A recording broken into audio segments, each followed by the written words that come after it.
Is it on video? There we go. Okay, this exhibit is called 6,000 Years of Culture, 600 Years of Chaos. And the reason why I did this was because I wanted to give a visual explanation for why hair is so important in the African community, African American community, and African community worldwide.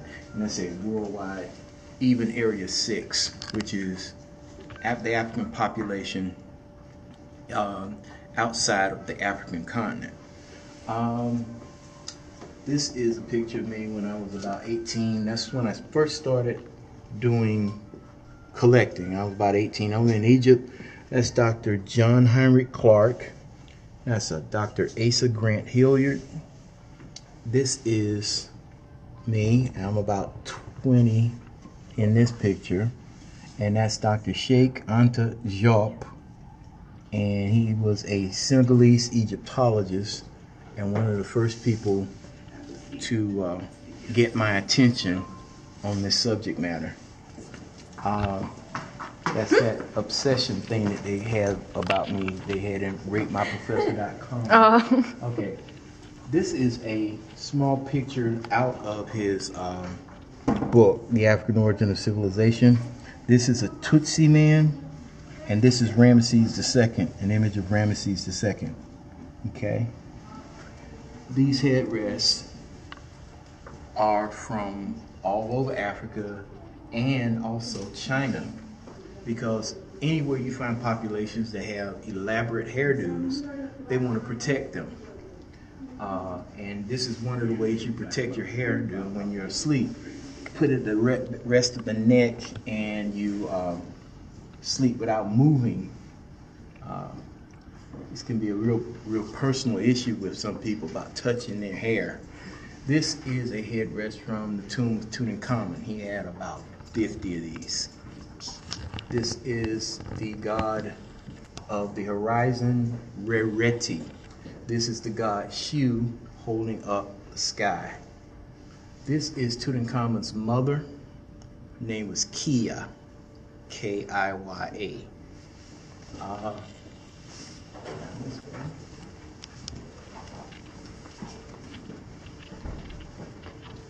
This gentleman is 11th dynasty, and that's called an Afro. This poem here came out of a book on Egyptian hair. I think it's very important. This young lady, this image, is of Akhenaten's daughter. He had 6. I don't know which one this is. Meritaten? I don't know how you pronounce it. Meritaten. Yeah. If they don't have a name on them, like the bust of Nefertiti, if they don't have a name on them, we can't say with absolute certainty that that's who that is. All of his daughters had that elongated head. This elongated head is found amongst the Mangbetu people in South Central Africa. There are elements of that down on this end as well. This is a weave or wig. This is from ancient Egypt. This is a wig. This is a wig. And you see these same wigs in Atlanta, in New York, in Philadelphia. When Chris Rock did his show Good Hair, I looked at it and I was thinking to myself, nothing's changed. These are pre-dynastic combs. Let me go back to this comb here. This comb here is made of wood. It's 18th dynasty, and it has 2 different sizes of teeth. The smaller size, the larger size is used to comb out the hair. The smaller size is used to use with gel, and then you wrap the hair around and then you turn it in order to get it to lock. This does not mean that these people had 2 different textures, 2 different populations, and that this was a tool used to lock hair. And this is a modern example of it right here. This is this little plastic one right here. The reason why I'm pointing that out is that some people have seen this and they thought that because the teeth were in different positions that possibly the hair texture had changed. There was a function to the width of the teeth, and one was to pull the hair out, and then the other is to use it to turn in order to lock it with some type of gel like fat or oil. This comb is from Morocco. This comb is from Ethiopia. That's from Ethiopia, and that's from Ghana. One of the professors that I knew when I was working at Emory, she said she didn't know how to connect the cultures of Africa, so that's why they have an Egyptian gallery and an African gallery. And this is how you connect it. You connect it through cultural artifacts. What's the word for artifact? What's the word I use? The vernacular word. Stuff. You connect it through people's stuff. Okay, let's go down here. Hair gets to be so important that we put the images on our stamps, and these stamps are from Africa, every particular place you can imagine. These we've got Egypt, we've got Rwanda, all over. I could run out of wall space when looking for things like this. These combs are from all over Africa. This is from Kenya. These two pins are from Kenya. This is from, this actually is a Kofoibwe comb. This comb is Baule. I have a Baule student, so I asked her a question. I said, what is your word for comb? And she didn't know. Then I had an Ivorian student, and I asked her, and she said, our word is blah, bra. And I said, okay, so I go back when I get a word from a culture, and then I go back and I see if I can find its analog in an older culture. The word for hair in Wolof, which is a West African culture, and the word for hair in ancient Egyptian is the same word. Again, connective tissue. This particular image also comes from Sheikh Anta Diop's book, and it says prepubescent girl, and then there was a statement in it that said the whole course of human history would be changed had black girls had long hair. And while that sounds a little strange, what he was basically trying to say was this: woolly hair is different from straight hair. And woolly hair is not, it is attractive, but in terms of a female aesthetic, a lot of females feel that longer hair is more attractive than woolly hair.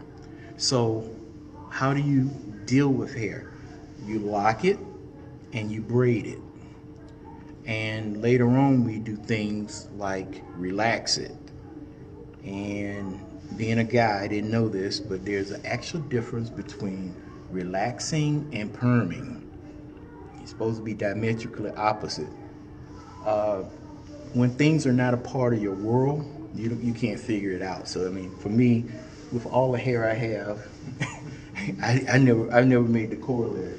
Here are the devices that are used to protect these elaborate hairdos. You know, again, it's a guy thing. I was in class one day, and my student was standing in the class, and she was doing this. And I was saying, "You okay?" And she said, "Yes." And I'm like, "Well, why are you striking yourself?" And she says, "I don't want to mess my hair up." I said, "Oh." I said, "So you can't?" She said, "Oh, no." And I was like, okay. So I had to do some inquiry. So I said, "What's the deal?" She says, "I spent $500 getting my hair braided." And she said, "If I start scratching it, you know," she says, "I'm going to lose my money."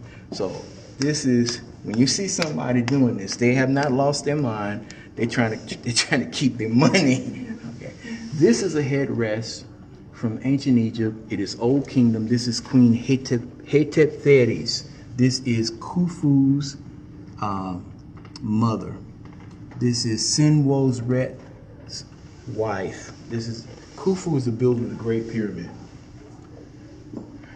These are from all over Africa. This one is Sudanese, and actually this is part of a tree. This is a natural. This was minimally carved. This is part of a tree, and these would have been branches, and they just carved the back so that he can rest his neck. In fact, why talk about it when I can show you? Here's a gentleman. This is a man from Turkana. He's using the headrest. This lady is Mangbetu, just like that princess in the earlier shot with the elongated head. Long-headedness is considered an attractive feature, and when they don't have people with long heads, they will actually wrap their heads to get longer heads. So, Robert, could I interject something Sure. here? Which when we were installing all these and putting them together, and I've specifically asked you why these Turkana headrests had handles on them when none of the others did. They carry those headrests with them. The Oromo and the ones in Turkana, they have sticks that they keep with them, and they also carry those with them. They carry their pillow with them like you carry your wallet or your purse, because they never know when they want to take a nap or sleep, and what are you not going to do? You're not going to mess up their hair, especially when it takes you 3 months. A hairstyle like this is very elaborate and takes a long time to do. And you were telling me they were herders, so they're always moving. They're always with their moving. herds. Yeah, always moving. I'm glad you pointed that out. I forgot. See, Well, I found that very interesting because I was looking at one of my sketchbooks from back when I was a student many years ago, and I had drawn from museum collections. I'd drawn a bunch of headrests because I've always found most of them were ancient Egyptian, but I found the form very interesting as a sculptor, and I'd never seen any with handles on them. When the sedentary cultures would not put a headrest, with a handle on the headrest. Like, for example, the Egyptian one made of, the one that back over there was made of ivory. That was from Tutankhamun's tomb. He had some made of glass, blue faience. Well, those would have been in a room. They would never have actually probably ever left the physical structure, but these guys are running all over the place. These are the guys who were picking up the coffee beans that we were talking about earlier. These would have been walking, they walk miles. I mean, in a day, they might walk 20 miles. Nomadic population. Plus, if you're on the ground in this environment, Definitely. it's things crawling in your hair. Exactly. You've got to protect that. You got to protect that. Let's go over here for a minute. I organized these combs here to, represent what parts of Africa they come from. Ghana, Morocco. This is a picture of a pre-dynastic Egyptian comb. That one there, that one's from Ethiopia. This one's from Uganda. This one's from Kenya, and this is Zulu. That one's Zulu. This one is pre-dynastic. This lady right here is Queen Tai. This is Tutankhamun's grandmother. This is Akhenaten's mother. This is Nefertiti's mother-in-law. We always talk about Nefertiti. We very seldom talk about her mother-in-law. And she was Egyptian. She was not Nubian. She was Egyptian. Egyptians look like this, and Egyptians look like other people. Just because they're dark doesn't mean they're not Egyptians. And I'm pointing it out because one of the things people will say, they'll say, well, this is Queen Tai, and Queen Tai clearly because she's dark, she's Nubian. No, that was a very normal color because they used all ranges of color to depict themselves. Let's go this way. Since you're talking about how they depict themselves, can you tell us why in most of the tomb paintings of ancient Egypt, the men are always depicted with dark reddish skin and the women are depicted with much lighter skin. Much lighter. I don't know about much lighter, but I'll say this. Red ochre is used to depict males. It has something to do with the god Horus. It has something to do with regeneration and power. The color yellow is associated with things like sunlight. I have pictures that I didn't put up of Queen Kawit, who is Mentuhotep II's queen, and she is coal black. Those colors, according to Dr. Sheikh Anta, were ceremonial. I can show you images of the same pharaoh in browns, reds, and I can show you images of queens also in lighter colors.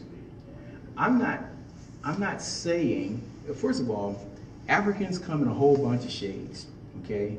And so when I make these declarations about color, Africans went through a change in America. It used to be a time people would make comments about people's shade. I'm talking about black people amongst ourselves. And the 60s and 70s brought a new change, so we stopped talking about dark skin, light skin. We could talk about what we were attracted to, but we don't make public declarations anymore about somebody being less attractive because they're dark or light. In fact, it completely flipped. I'll tell you a funny story. When I was in Egypt in 86. I went to Egypt in 86. When I was in Egypt in 86, I ran into a young lady, and she was from New York, and she was very dark, and she had beautiful braids. And the guys who were in Nubia, they said, "Oh, we give you the sister price," and all this. They were really, they were hitting on her. And one guy, he brought her a beautiful scarab, and he tried to give it to her. And he was really just seeing how far he could get.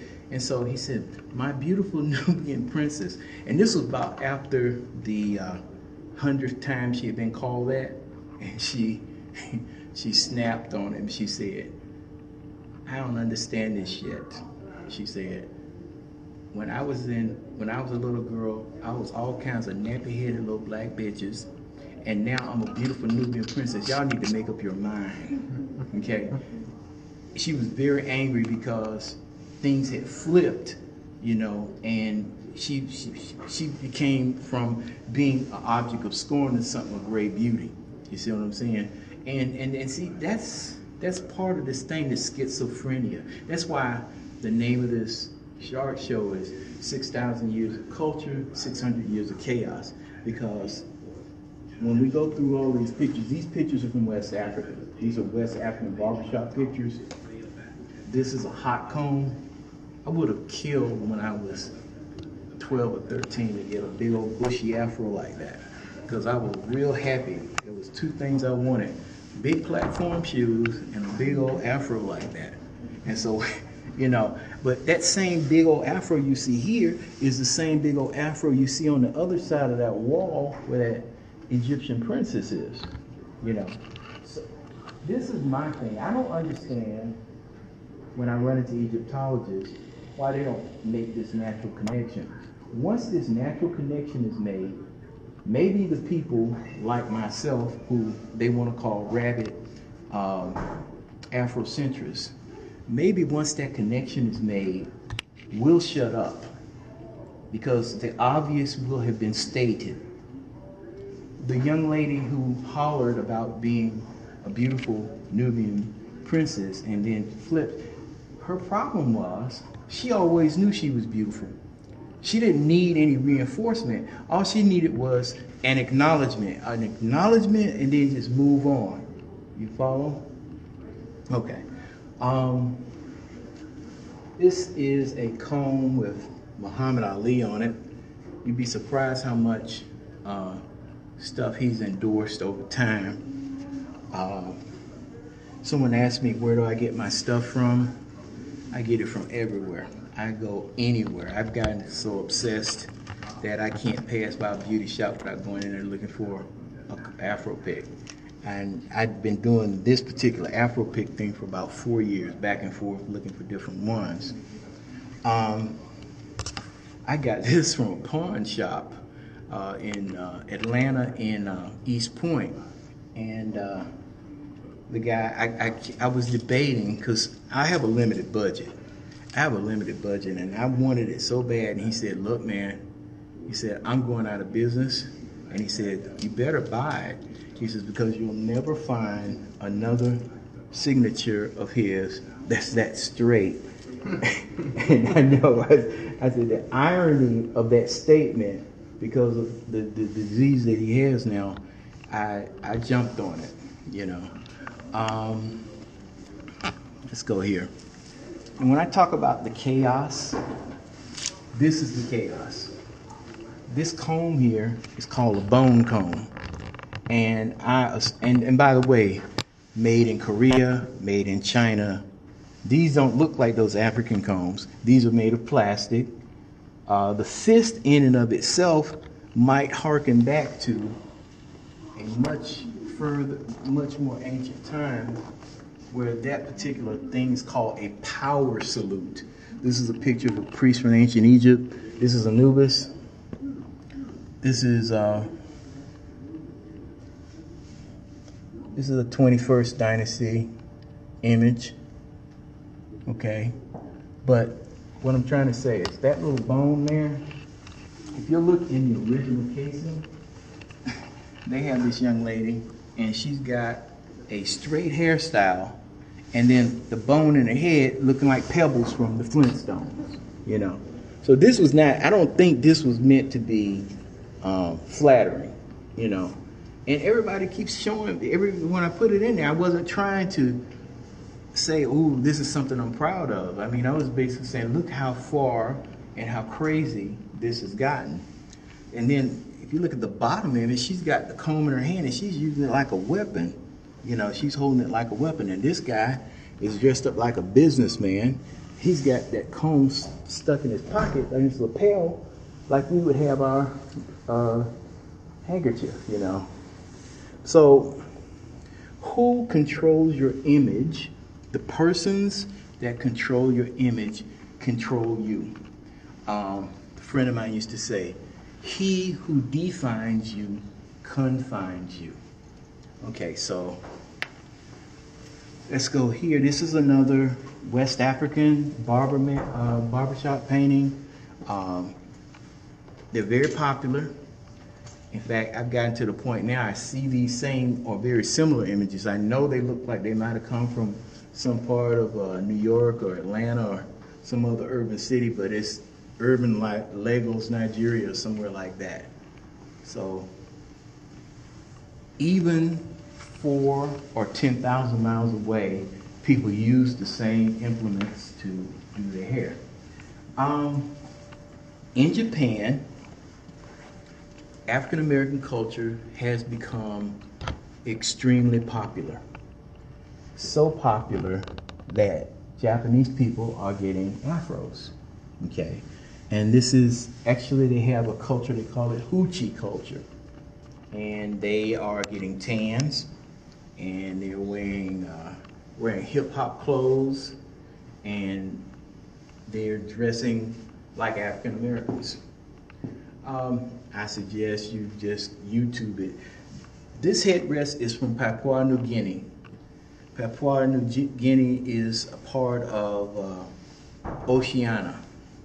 And this is a headrest that these gentlemen, who also have woolly hair, are demonstrating. These are hoolie wig men, and they spend years collecting their hair and saving, making these particular wigs.